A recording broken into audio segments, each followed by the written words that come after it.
तो वही आज मेरे साथ हैं प्रगति।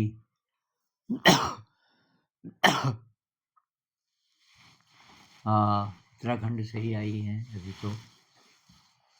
और वो केवल सवाल पूछेंगी और उनको ये अच्छा नहीं लगता कि उनका चेहरा आए सामने।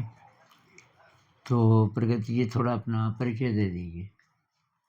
अच्छा सर, मेरा नाम प्रगति है। मैं देहरादून से हूँ और यूट्यूब के माध्यम से आपसे जुड़ी थी। 1 साल या थोड़ा ज़्यादा टाइम हो गया होगा जब से मैं वीडियोस देख रही हूँ।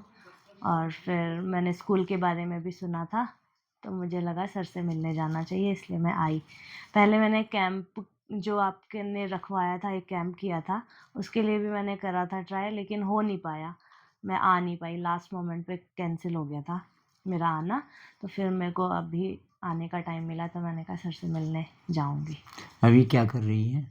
अभी सर मैं कोऑपरेटिव डिपार्टमेंट में हूँ। हाँ जी। शादी हो गई? अभी नहीं। शादी नहीं। तो कुछ है कोई प्रश्न? हाँ सर, मेरा प्रश्न यही है कि जैसे आप खाली समय में भी क्या ध्यान ही करते हैं या फिर कुछ और? तो ध्यान की तो परिभाषा ये है कि वो जीवन का हिस्सा बन जाए। ध्यान ऐसे है जैसे हम पहले 4 पैर से चलते थे। मतलब जब बच्चा चलना सीखता है 6-7 महीने में, तो हाथ भी ज़मीन पे लगाता है तो 4 पैर ही कहना चाहिए, हाँ दूसरे जी। जानवरों की तरह। हाँ जी। फिर वो ट्राई करता है 2 पैर पे। ट्राई हाँ। क्यों करता है? क्योंकि उसके आस-पास के जितने हैं, उनको देखता है कि यार ये 2 ही टाँग पे चल रहे हैं। तो कोशिश करता है, फिर सीख जाता है 1 साल होते-होते। अब जब 2 टाँग पे हम चलना सीख जाते हैं, तो ऐसा कभी होता है कि कभी-कभी 2 टाँग पे चलते हैं, बीच-बीच में फिर भूल जाते हैं, नहीं। फिर 4 ही टाँग से चलना शुरू कर देते हैं नहीं। कि भई सड़क पे जा रहे हैं, कोई साहब जी, आप कपड़े-कुपड़े सब शानदार, टाई-टूई भी पहनी हुई है, 4 पैर से चल रहे हैं, फिर कोई दोस्त आया, "क्या बात भाई 4 पैर पे चल रहा है?" "अरे! मैं भूल गया था यार।" ऐसा तो नहीं होता ना? नहीं। जब हम 2 टाँग पे चलना सीख जाते हैं, तब हम कभी 4 टाँग पे नहीं चलेंगे, क्योंकि एक तो भूलने का कोई सवाल नहीं, वो अब हिस्सा बन जाता है हमारी ज़िंदगी का। अच्छा। और दूसरी बात कि अब 4 टाँग तो एक तरीके से नीचे जा रहे हैं ना, हाँ। असुविधा की तरफ, हाँ जी। वैसे ही ध्यान भी। जो बोलता है कि मैं ध्यान सीख गया, इसका मतलब ध्यान आपकी ज़िंदगी का हिस्सा बन गया। अब जिस तरह शुरुआत में बच्चा बार-बार गिरता है, हुँ। अभी थोड़ा ही सीखा, हुँ। 2-4 कदम चलता है, फिर गिर जाता है, हुँ। तो वो हालत होती है शुरू में जब ज़रा-ज़रा हम सीखे। और शुरू से मेरा मतलब कई साल भी हो सकता है कि हाँ। कुछ सालों तक अभी ऐसी स्थिति नहीं आई कि वो ज़्यादातर समय ध्यान में ही रहे। लेकिन लक्ष्य ये है कि हम ध्यान सीख गए, जी। तो भई उसका अभ्यास तो हर समय याद रहनी चाहिए।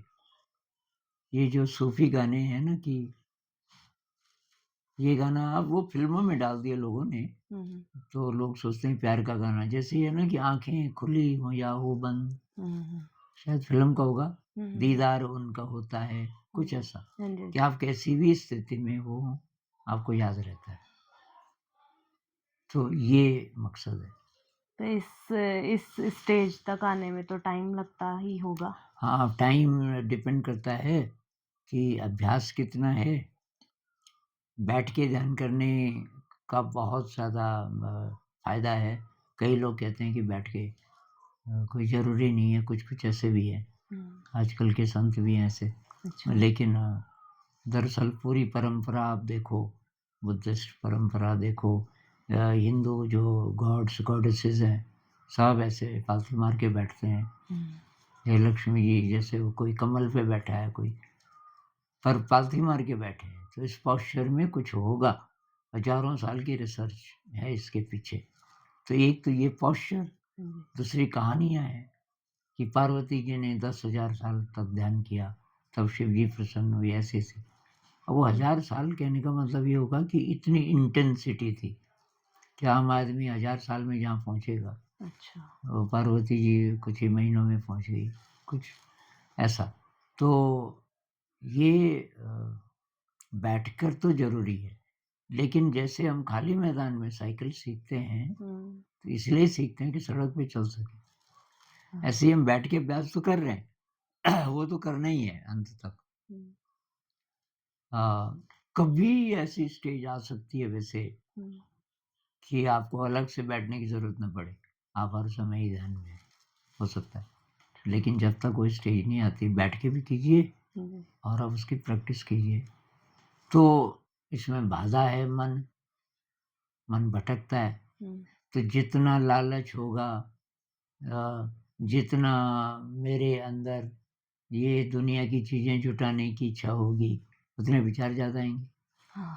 इसीलिए ध्यान के साथ वो चीज़ें जुड़ी हुई है कि लालच को देखो, लालच को कम करो, अपने अंदर पता करो क्या-क्या वासनाएँ हैं, उनको कम करो, क्योंकि वो बाधा बनेंगी ध्यान में। बाधा मन ही तो है, और क्या बाधा है?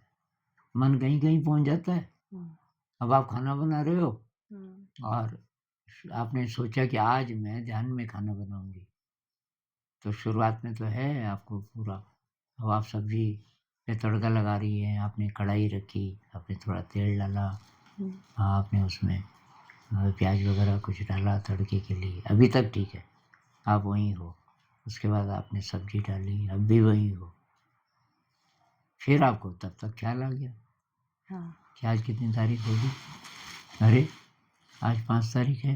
अरे! अच्छा, तो 7 तारीख को तो वो पिकनिक की बात कर रहे थे मेरे दोस्त लोग, उस दिन छुट्टी भी है। बस अब पहुँच गए वहाँ। हाँ जी। तो कोई भी चीज़ हमें ज़्यादा डिस्ट्रैक्ट ना कर सके, लगातार प्रैक्टिस करनी पड़ेगी। कब तक सीख पाएँगे? हम पूरे लाइफ टाइम में भी सीख जाएँ, तो भी कोई मतलब महँगा सौदा नहीं है। हाँ, क्योंकि मरने से पहले अगर ऐसी क्लैरिटी आ जाए कि दुनिया से कोई साइकोलॉजिकल लिंक न रहे।